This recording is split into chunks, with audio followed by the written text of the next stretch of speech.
La rivière Aisne connaît beaucoup de pêcheurs, mais il en est un dont elle est particulièrement fière cette année. Un pêcheur qu'elle a vu débuter timidement il y a une douzaine d'années et qui, cette saison, lui rend visite tous les jours. Ce pêcheur a appris, il y a quelques semaines, qu'il faisait partie de l'équipe de France qui allait participer au championnat du monde de pêche au coup. Diego da Silva n'a pas été vraiment surpris de cette sélection. Il l'espérait, car depuis plusieurs saisons, il confirme sa place dans l'élite française de la pêche. Il a été plusieurs fois champion de France et en 2000, pour sa première sélection au championnat d'Europe, il a remporté le titre. Depuis, il participe régulièrement aux épreuves de l'équipe de France et dans quelques mois, il sera donc à Paris pour le championnat du monde. C'est l'aboutissement, pas d'un travail, mais bon, de plusieurs années de travail sur la pêche, quoi. C'est ce qu'on peut espérer de mieux dans une carrière de pêcheur, quoi. C'est faire un jour partie de l'équipe de France pour la représenter. Et puis essayer de gagner ça en équipe, quoi. Ça représente tout pour un pêcheur de compétition, quoi. C'est quand même l'aboutissement d'une carrière d'un pêcheur de compétition, quoi. Donc moi, je suis heureux, je suis fou de pouvoir participer à ça, quoi. Diego s'entraîne beaucoup. Tous les après-midi, sauf le week-end, qu'il réserve au concours de pêche. Diego n'a pas pris de congé sabbatique. Il travaille la nuit comme éducateur auprès d'adolescents en difficulté. Il sait que cette année va être très remplie jusqu'en septembre. Mais il a parfaitement analysé les responsabilités qui sont aujourd'hui les siennes. Il doit maintenant confirmer sa place de champion au plus haut niveau de l'élite mondiale. Donc en septembre, on a un grand rendez-vous, surtout pour moi, puisque ça sera ma deuxième participation au championnat du monde. Donc il faut absolument être préparé pour cette épreuve, au niveau du matériel, au niveau de la technique et aussi d'être en forme physiquement. Parce que c'est vrai que pêcher pendant 3 ou 4 heures avec des grandes cannes, ça demande quand même un petit peu d'entraînement, de conditions physiques. Moi, ma préparation pour l'instant, elle est uniquement à s'entraîner dans les mêmes conditions, à tenir la canne, à tenir la ligne et explorer la rivière. Pour l'instant, on s'en tient à ça.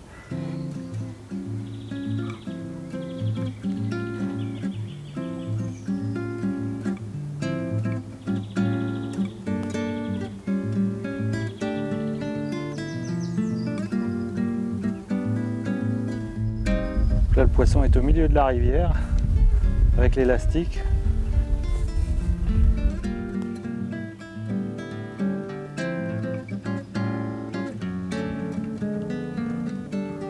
Là, il faut surtout prendre son temps, pas être brusque.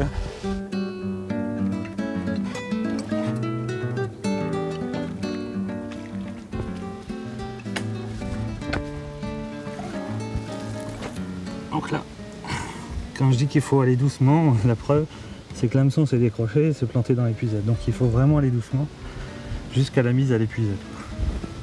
La mordue a des asticots rouges. C'est un poisson qui, à mon avis, a 5 ou 6 ans et a déjà été attrapé. Au moins 2 kilos.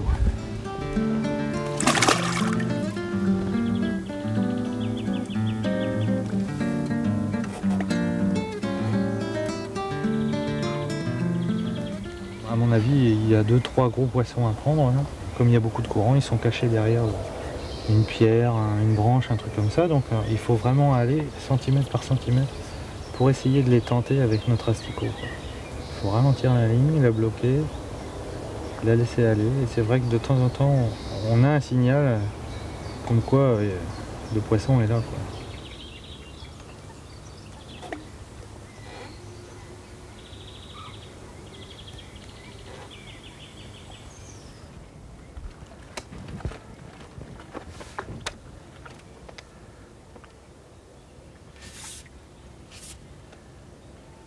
Voilà un petit peu le genre de poisson qu'on retrouve dans la Seine. Des brèmes qui font entre 800 et 1 kg. Donc là, comme on a affaire à des beaux poissons Dans une rivière où il y a beaucoup de courant, il faut quand même être assez généreux dans l'amorce et pas hésiter à faire des recharges, quoi.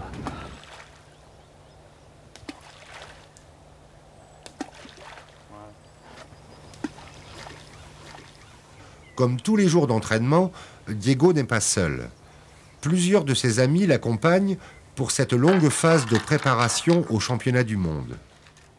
Diego veut se replacer à chaque fois dans les conditions d'un concours et pouvoir comparer les résultats de la pêche de chacun en fonction des essais techniques qu'il effectue. Alors les gars, non, comme Flo. Non. Pas de brème. T'as fait des garlands? Ouais. En fait, il faut trouver le truc qui les déclenche à mordre, parce que je suis persuadé qu'elles sont là. Si on prend pas de garland, c'est qu'il y a des brèmes. Peut-être une poignée de fouillis, on va essayer d'en mettre un peu.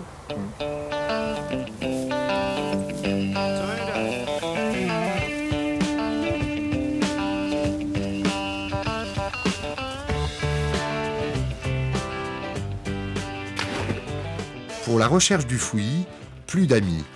Diego part seul vers l'un de ces endroits secrets à la recherche de cette denrée si précieuse pour le pêcheur.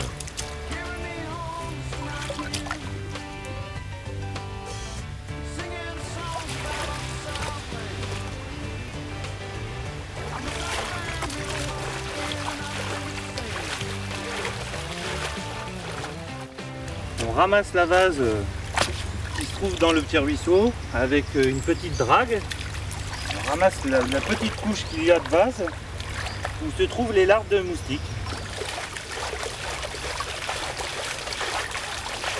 C'est important le fouillis. Dans la réussite de la pêche, c'est très important. Maintenant, je me demande s'il ne faudrait pas supprimer complètement le fouillis et habituer les poissons à manger autre chose que ça. Parce que ça devient vraiment une denrée très très rare pour les poissons. Donc tant qu'on n'interdira pas le fouillis, il faudra aller le ramasser, ce qui oblige à aller toutes les semaines essayer d'aller glaner 1 ou 2 kilos de fouillis.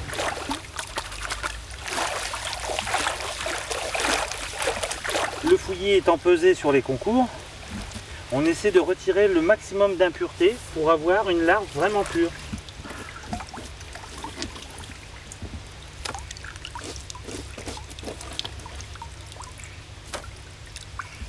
Comme on a le droit à 300 grammes, si tu as 100 grammes d'impureté, il te manque 100 grammes de larve. Donc on essaie de le laver à la fin.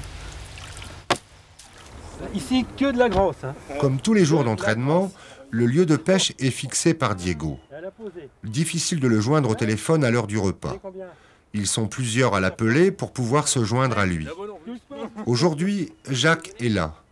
Jacques, c'est celui qui a su accueillir Diego dans le monde de la pêche il y a une quinzaine d'années.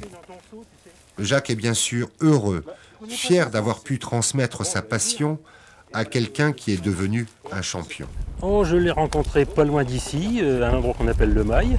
J'ai vu ce jeune homme qui venait de temps en temps me voir pêcher, qui s'asseyait tranquillement et qui regardait, qui parlait très peu, au début posait très peu de questions, il se contentait de regarder, d'observer. Je pêchais avec mon père, j'avais 10 ans, je pêchais déjà à la calée pour attraper des brèmes. Donc c'est pas nouveau comme pêche. Alors il demandait pourquoi on pêchait comme ça, pourquoi on arrêtait la ligne. Il s'intéressait absolument à tout, hein. Tout ce qui concernait la pêche, il n'y avait pas un détail qui lui échappait. Hein. Et petit à petit, il a pris du matériel et puis on s'est rencontrés, on a commencé à pêcher un petit peu ensemble. Diego m'a dit une grosse sonde pour bien explorer le fond. Et puis il a progressé très vite, très vite. Parce qu'il a un sens d'observation très développé, une très bonne analyse également. Quand il regardait un pêcheur qui était supérieur à lui, il analysait très bien ses faits et gestes, ses montages de ligne, son amorce, un petit peu quand même. Je pense que c'est de là qu'est venue cette progression aussi rapide. Et il trouve très rapidement la pêche, ça c'est important. D'entrée en général, il trouve la bonne pêche. Par la suite, il a commencé à faire de la compétition et là, évidemment, il Il m'a dépassé très largement. Et depuis, bon, bah, c'est moi qui vais le voir pour chercher des conseils, qui me donne d'ailleurs très volontiers. Et c'est un garçon que j'apprécie beaucoup par sa gentillesse. Un garçon très calme, avec qui on a plaisir à être.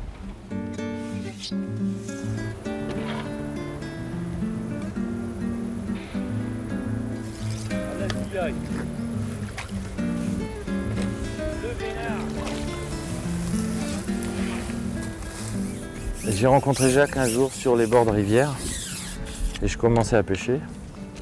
Et il prenait plein de poissons. Jacques prenait toujours des poissons dans la rivière, quoi. Il avait, je dirais, compris un petit peu la combine d'attraper les poissons en rivière. On a sympathisé rapidement et puis il m'a transmis un petit peu tout son savoir sur la pêche de rivière. Moi je pense que ce sont des choses qu'on peut apprendre en pratiquant, mais bon, moi j'ai passé, je dirais, le cap supérieur parce qu'on m'a transmis un petit peu un savoir sur la pêche en rivière, quoi. Donc j'ai brûlé quelques étapes parce que Jacques m'a tout donné au départ.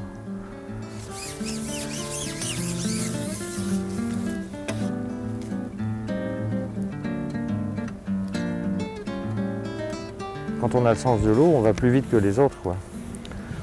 C'est-à-dire aujourd'hui, il faut une ligne légère entre 0,8 et 1 gramme. Ça, c'est la portance du flotteur. Alors que les gens qui ne connaissent pas bien la rivière vont essayer 1 gramme, 2 grammes, 3 grammes pour finalement, au bout d'un certain moment, trouver la bonne ligne. Donc là, on a gagné du temps dans une compétition quand on a tout de suite la bonne ligne qui pêche, quoi.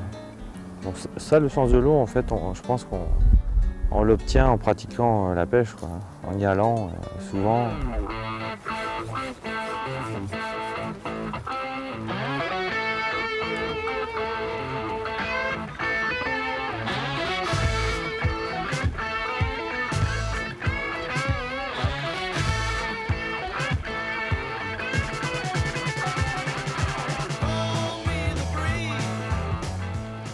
Tous les week-ends de cette saison, Diego s'astreint à participer à des concours.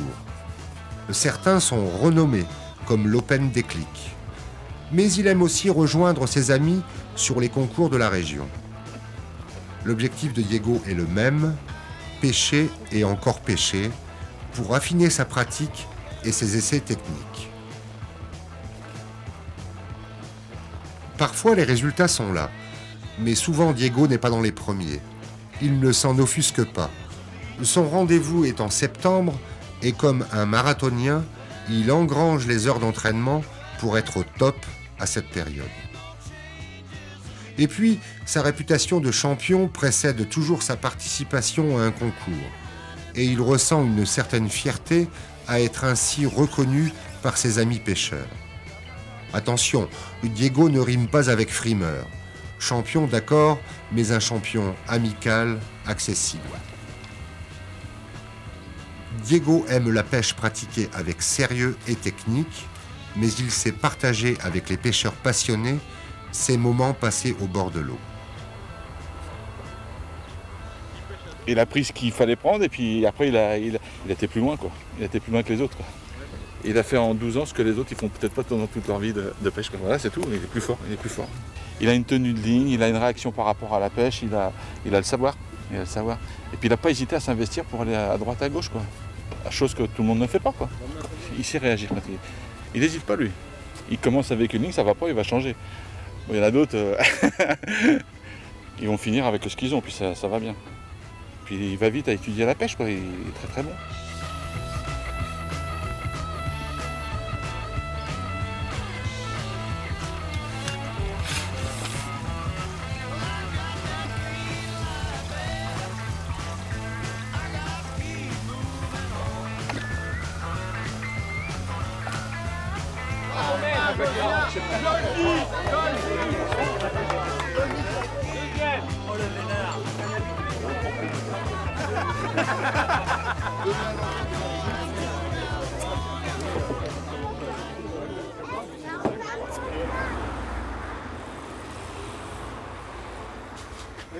Salut Bernard, ça va?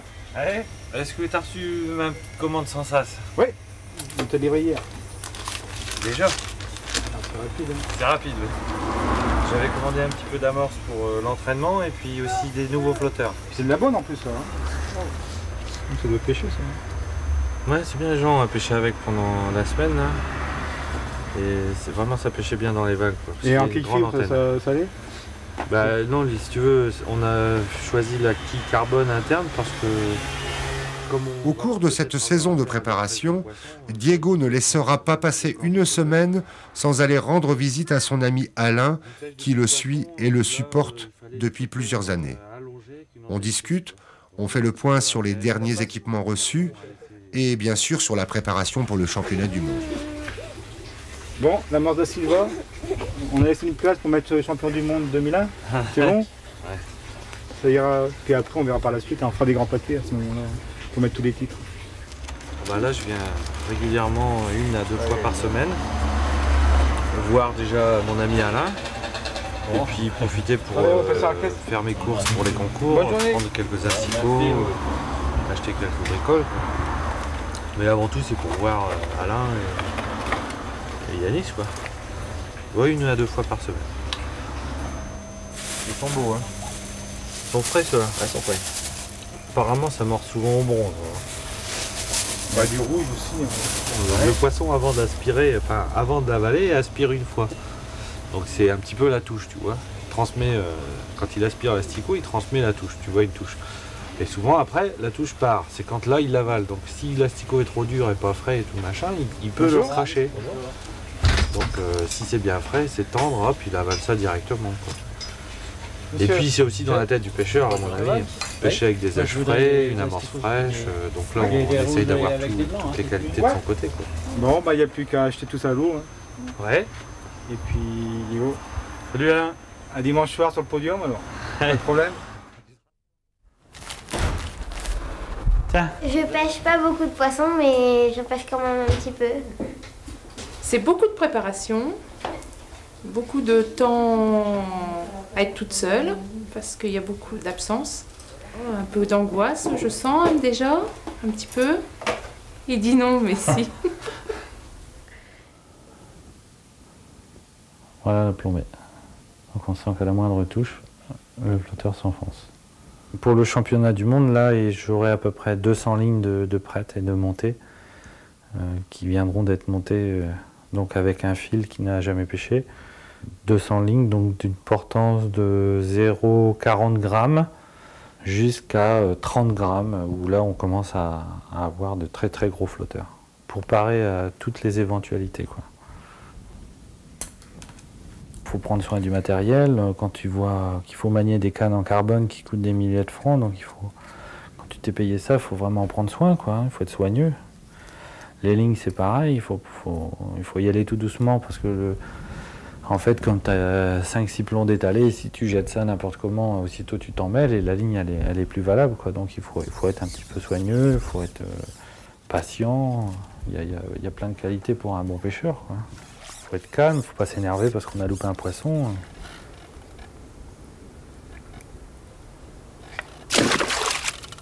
La réussite, elle est liée finalement à un tout, quoi. Qui va de l'amorce, de la qualité des èches qu'on met au bout de l'hameçon, de la qualité de l'hameçon, de la qualité de la ligne de sa plombée, et puis aussi de l'élastique, et puis voilà, quoi. Ce qui fait un petit peu la différence entre un trio de nations qui gagnent depuis une dizaine d'années toujours et qui sont toujours en tête, c'est cette faculté d'adaptation à la pêche, quoi. Ce sont des gens qui réagissent très vite à la pêche et qui peuvent en un quart d'heure percuter et puis déterminer que le poisson se trouve à telle hauteur ou mord comme ça, alors que pendant les entraînements il mordait d'une autre façon. Et c'est ce qui fait la qualité d'un pêcheur, c'est de s'adapter rapidement aux conditions de pêche, quoi. Dès la fin juillet, Diego commence à recevoir des informations précises sur les résultats de pêche effectués sur les parcours du championnat du monde. Donc on a eu des échos sur les secteurs du championnat du monde. Des pêcheurs y ont pêché un petit peu. Et puis apparemment, donc on aurait beaucoup de gardons sur les secteurs. C'est une pêche que les Français connaissent très bien. Et par contre, il y a beaucoup de courant parce qu'il a plu beaucoup ces derniers temps. Et la Seine charrie beaucoup d'eau, donc là ça peut être un petit peu... ça peut être un peu une pêche délicate. Donc on espère que le courant va baisser parce que là, ça sera vraiment une pêche difficile.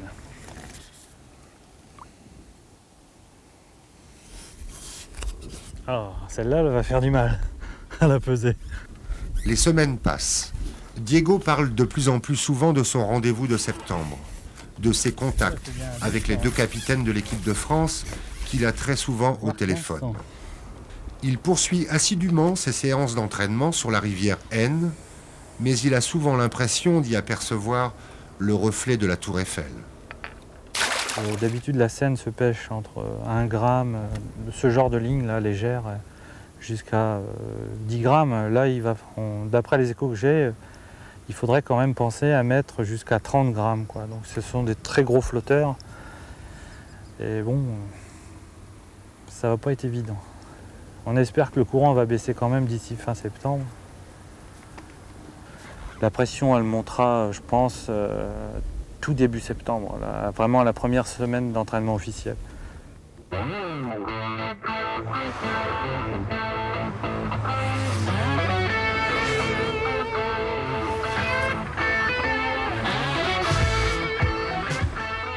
Ça y est, Diego est à Paris pour 5 jours d'entraînement sur les différents secteurs du championnat du monde. Toute l'équipe de France est réunie. 6 sélectionnés, dont un remplaçant, et les 2 capitaines. Il s'agit maintenant de réunir des champions dans une équipe, car le championnat du monde est avant tout un championnat d'équipe. L'ambiance est super depuis le début de la semaine, là.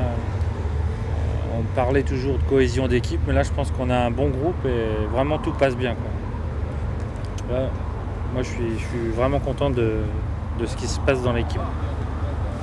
Ça discute, ça échange, ça évolue, quoi, c'est bien, quoi.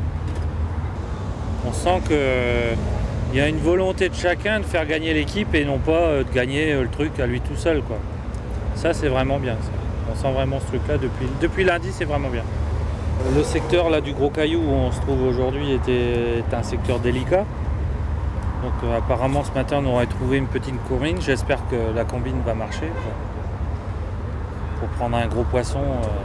Puisque finalement sur les 6 pêcheurs français qui pêchaient là, on se retrouve avec 6 pêcheurs qui ont pris un poisson. Et je pense qu'on est la seule nation à ne pas avoir de pêcheurs qui n'ont pas pris de poisson. Donc tu sais, quand on ne prend pas de poisson, on dit qu'on est capot, quoi. Donc chez nous, on n'a pas de capot. Je pense qu'avec les capitaines, on avait mis un truc en place et je pense que là, ça a marché. Donc l'idéal, ça serait de revenir et de retester un petit peu, quoi. Mais bon, le problème, c'est que si tu retestes ton truc, tu as toutes les nations qui viennent voir derrière. Donc on va rester sur ce qu'on a vu ce matin. Et puis moi, sur ce secteur-là, je semble assez confiant, quoi. Diego, comme ses collègues, découvre les différents secteurs de pêche en compagnie des 2 capitaines de l'équipe de France qui jouent maintenant à fond leur rôle de conseil et de direction. Sur les 5 secteurs, il n'y en a pas un qui est pareil. Au niveau de la pêche, ils sont tous totalement différents. Dans la semaine d'entraînement, toute l'équipe est là. On essaie de trouver le meilleur moyen, bien sûr, pour essayer de gagner les secteurs, mais surtout, pour ne pas faire dans les derniers des secteurs, essayer de ne pas faire un mauvais résultat. Le championnat du monde, c'est un championnat par équipe. Si effectivement il y avait qu'un titre individuel décerné, le pêcheur peut prendre un risque. Il peut tenter un coup puisqu'il pêche pour lui. Là, s'il fait quelque chose qui n'est pas bon, il compromet le résultat de l'ensemble. Donc ça, c'est bien entendu, c'est pas envisageable. Pour être champion du monde, il faudra avoir des résultats les plus homogènes possibles dans chacun des secteurs et surtout ne faire aucun mauvais résultat dans aucun des secteurs, puisque autrement c'est sûr qu'un mauvais résultat dans un secteur, ça va condamner pratiquement l'équipe à ne pas gagner. Et notre objectif, c'est vraiment de gagner.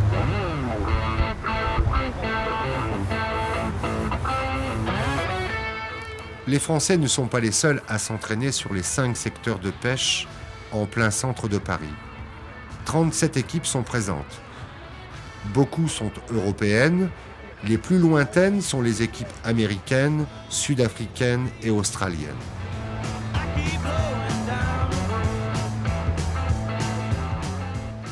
Plusieurs équipes sont favorites. Les Anglais, les Belges, les Français et les Italiens. C'est la première fois dans l'histoire des championnats du monde de pêche au coup qu'une grande métropole accueille ses champions au cœur même de son centre historique. L'objectif des organisateurs est de montrer aux citadins un autre visage de la pêche, plus sportif, plus professionnel.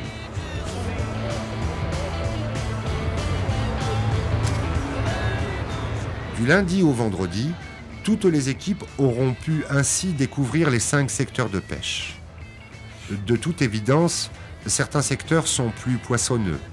Certaines places sont très pénalisantes. Comme prévu, le tirage au sort sur les secteurs va avoir une grande importance.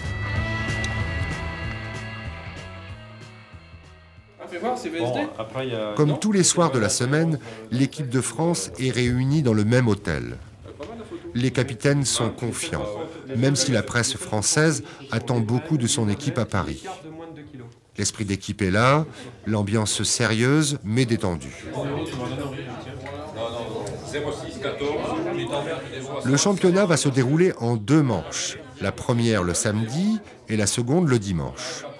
Tous ont conscience de l'importance de leurs résultats individuels pour assurer la réussite de l'équipe. Les tirages au sort des pêcheurs par secteur ont eu lieu. Samedi matin à 8 h, ce sera le tirage au sort de la place de chaque pêcheur sur son secteur. On est un peu crevé parce que c'est vrai qu'on a eu des conditions météo difficiles dans la semaine. Il a fallu lutter contre le vent avec les grandes cannes. Finalement, on attend la compétition avec impatience depuis maintenant tellement longtemps que le jour J arrive et on est remonté à bloc, quoi. Donc ça va bien. Bon, là, j'ai appris que je tombais sur un secteur où pendant les entraînements, j'ai eu des difficultés. Donc au début, j'étais un peu dans l'expectative. Mais bon, les capitaines, je compte sur eux pour qu'ils tirent un numéro au sort qui soit d'enfer, quoi. Alors surtout pas le numéro 18, 19 et 20. Apparemment, ce sont des places qui accrochent beaucoup. Donc il va falloir absolument éviter ces places-là. Comme tous les soirs, l'équipe se réunit autour des 2 capitaines. La stratégie à mettre en œuvre est en place, mais cette ultime réunion est importante. Les 2 capitaines qui ont constitué cette équipe parmi l'élite des pêcheurs français vont eux aussi avoir un rôle important pendant ce championnat. Ils peuvent à tout moment donner des consignes de pêche précises à un pêcheur pour favoriser le résultat global de l'équipe. Il y a un comité de sélection qui comporte 3 personnes, qui sont 2 présidents, le capitaine et le capitaine adjoint qui ont sélectionné les 6 pêcheurs, puisqu'en fait il y a 5 pêcheurs plus un remplaçant, donc les 6 pêcheurs qui participeraient au championnat du monde. C'est vrai que Diego a peu d'années derrière lui d'expérience nationale et internationale, c'est un pêcheur relativement nouveau sur le circuit. Par contre, depuis qu'il pêche, il a eu d'excellents résultats. En plus, on pêche sur la Seine qu'il connaît particulièrement bien. Donc Diego était quelqu'un qui, j'allais dire, s'imposait dans l'équipe sans aucune contestation possible. Samedi matin, 8 h. Les champions préparent leur matériel, notamment l'amorçage et les èches.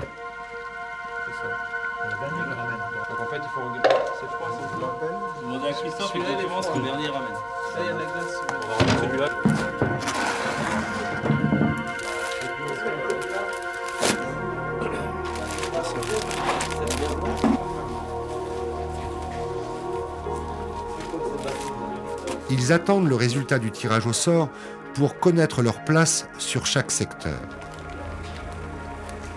Dans l'idéal, tout le monde recherche évidemment les ailes des différents secteurs. Ah, 10. Qui Ah, 10. Qui c'est qui? Ah oui, c'est Didier. Ah, 10 c'est qui? Didier. Maman. Didier. Ah, c'est bon, 10. Après. D'accord. Bon, ensuite. B26. Diego. Combien Diego? B26. 26. Voilà. 26, c'est bon. C32. Jean Desquet. D18. D18. Il y a déjà fait ça. C'est mort. Et E3. E3. Codin. Non, Gilles. Codin Gilles. C'est bon? Hein? D'accord, ça marche. Tout à l'heure.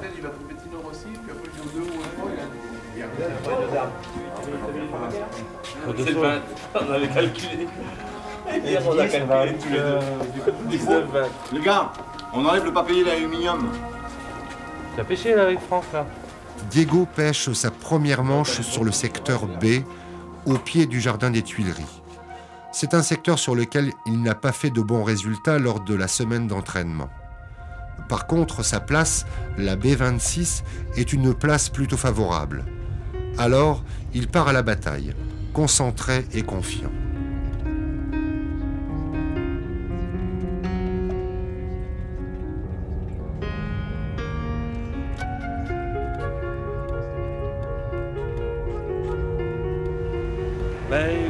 Tu sais, je suis tombé 2 fois sur des entraînements sur ce secteur-là, qui a été poissonneux. Hein. Et le problème, c'est que j'ai pas réussi la première fois à prendre de poissons parce que par rapport à une tactique qu'on avait adoptée, c'était pas la bonne. Donc j'ai pas pris de poisson ce jour-là, mais parce que je te dis, on avait dit de pêcher un peu plus près, et à mon avis, c'était pas la bonne solution.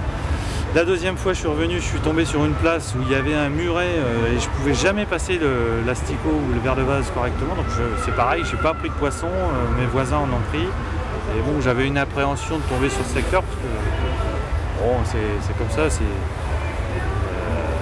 Mais bon, apparemment, les places sont bonnes. Je te dis dans les numéros 22 à 30, donc je pense que ça va aller, quoi.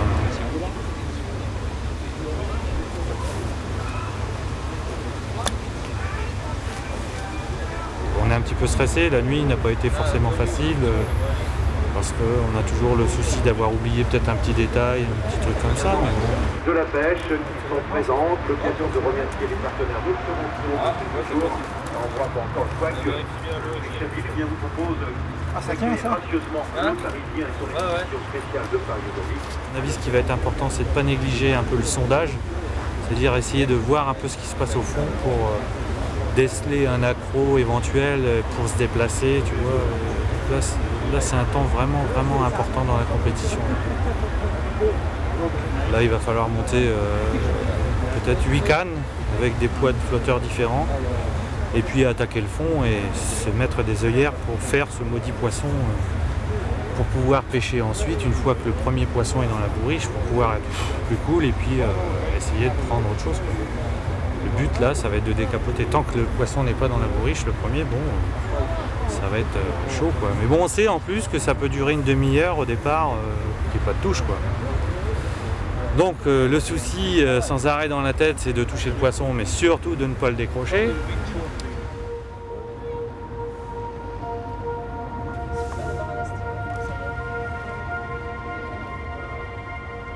L'amorçage lourd débute 5 minutes avant le début de la première manche, qui va durer 3 heures.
Au bout d'environ 20 minutes, Diego est le premier pêcheur de son secteur à réaliser une prise. Un gros gardon. Cette première prise le met en confiance. Il affine ses réglages à la recherche des brèmes qu'il se présente sur ce secteur.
C'est seulement au début de la deuxième heure que Diego sort sa première brème, mais il s'agit en fait d'un excellent résultat, car tous ses voisins sont encore capots. Déjà, les équipes étrangères viennent l'observer. Ils font bien, car durant cette seconde heure, Diego va pêcher au total 3 brèmes, dont une d'un poids de 2,760 kg.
Certainement encouragé par ses résultats, Diego va rester concentré jusqu'aux ultimes secondes de cette première manche qu'il termine avec 6 prises.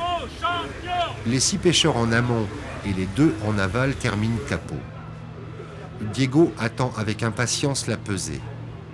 Surtout pour connaître sa place sur le secteur, car c'est d'abord ce résultat qui compte pour l'équipe de France.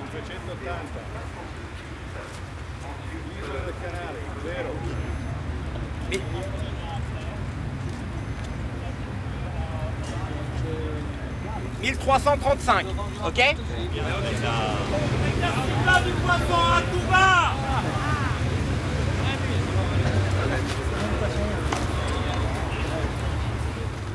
Non seulement il termine à la première place de son secteur, mais en plus, il est sur le plan individuel en tête sur tous les secteurs, avec 5 kg 940 grammes.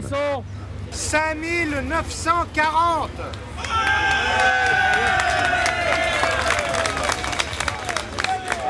Et ben voilà les petits gars, c'est facile la pêche.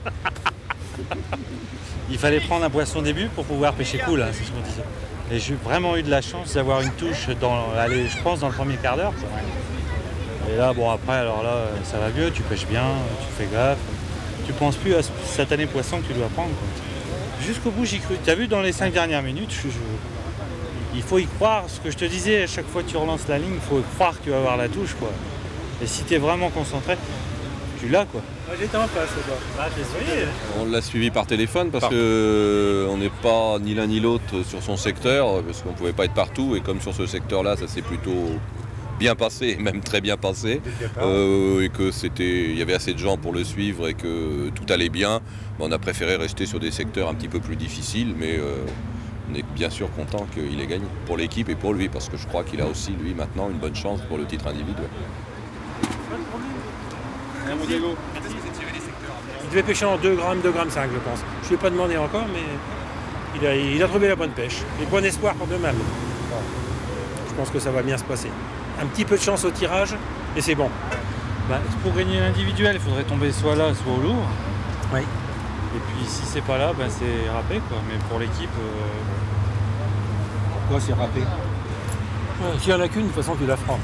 Donc si elle fait 3000... C'est un Toulousain, les Toulouse. Diego termine la journée de samedi dans la joie et la confiance. Mais il se réveille sur le secteur E, celui du square Tino Rossi. Le tirage par secteur ne pouvait pas lui être plus défavorable. Et il voit s'évanouir toute chance de gagner le championnat du monde en individuel. Mais Diego n'est pas là pour cela. Même si ce secteur E n'est pas du tout poissonneux, il va devoir se battre pour faire un résultat par rapport aux autres concurrents. Hier, sur ce secteur, le représentant de l'équipe de France a terminé 9e. Il doit faire mieux pour que son équipe, qui s'est classée 3e à l'issue de la première manche, puisse remporter le titre. Car toutes se tiennent dans un mouchoir de poche.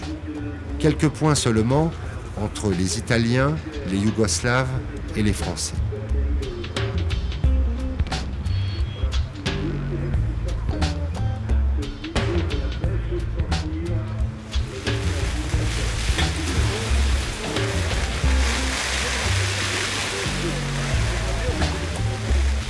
Cette seconde manche commence par une violente averse. Mauvais présage.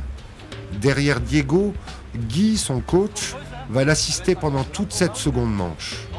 Et Diego aura bien besoin de ses conseils, car ses premières tentatives de pêche au fond se révèlent infructueuses pendant les premières 30 minutes. Des ablettes sont prises au bord par certains concurrents sur le secteur. L'information est immédiatement transmise à Diego.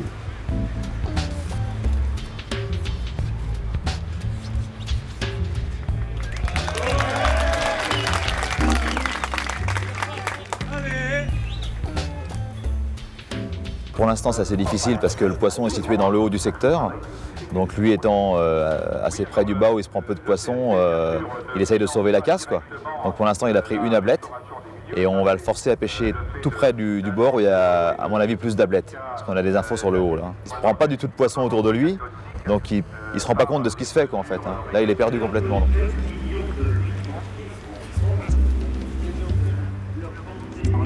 Tu mets 1 mètre de fond dans le nuage, il faut les pêcher.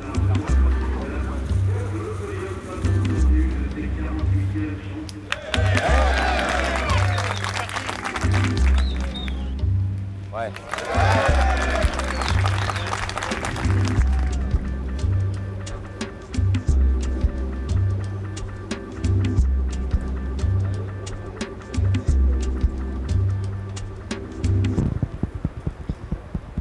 Ah, il en fait.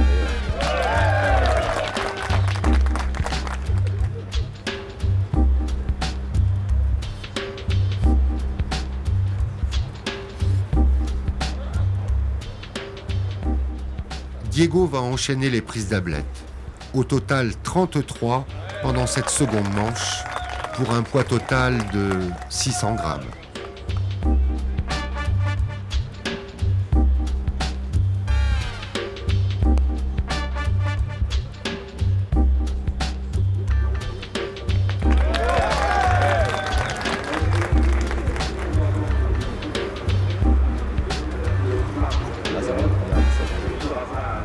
Diego suit les consignes de son coach qui est informé des prises du secteur.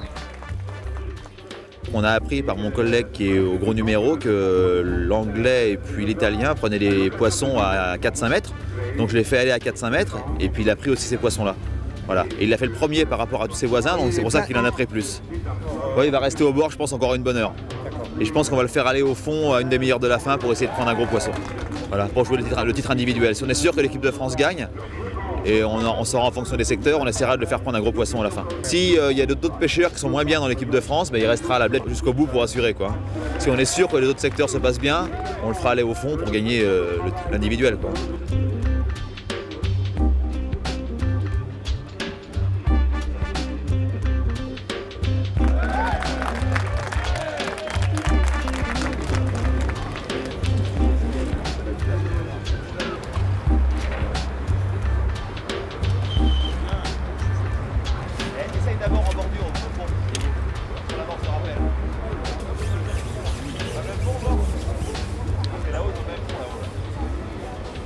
Diego pêche la blette pour l'équipe de France et il réussit à se classer 4e de son secteur. Dans cette seconde manche, il obtient le 2e meilleur classement de l'équipe de France. Mais il sait qu'avec 600 grammes dans cette seconde manche, il a perdu toute chance pour le titre individuel.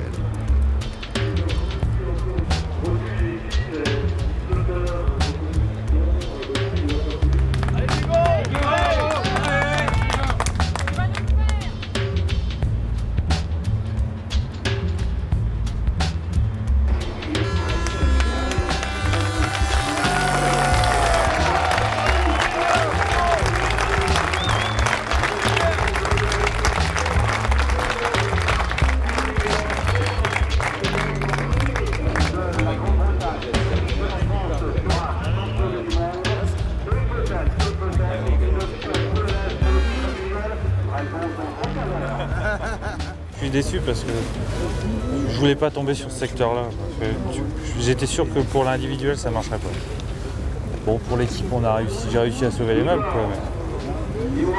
Enfin, voilà, c'est comme ça. Il paraît qu'il y en a 3 ou 4 qui me battent. 3 sûrs. 3 qui en ont plus de 40. Et par contre, il y en a un qui en a 28. Donc, ou 29, mais ça dépend de la taille après. Et à mon avis, tu vas faire 4 à mon avis. 600. 600. Yes. 600.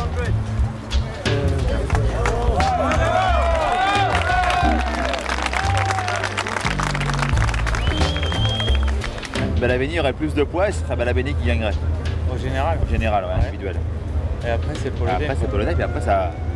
Hein? Allez, c'est à 5 points. Ils en ont 4, hein? Tu peux avoir une médaille. Diego Da Silva, qui s'est illustré hier en remportant son secteur. On a beaucoup cité cet après-midi Diego Da Silva avec 5 points et 6540 grammes.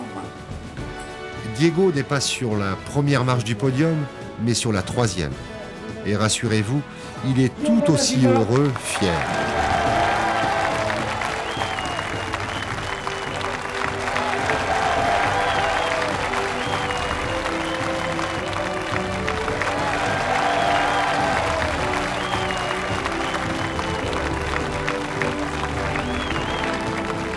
L'équipe de France.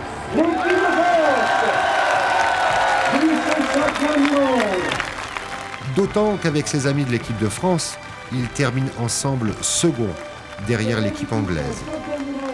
Contrat rempli, Diego. Pour toi et pour nous. Merci.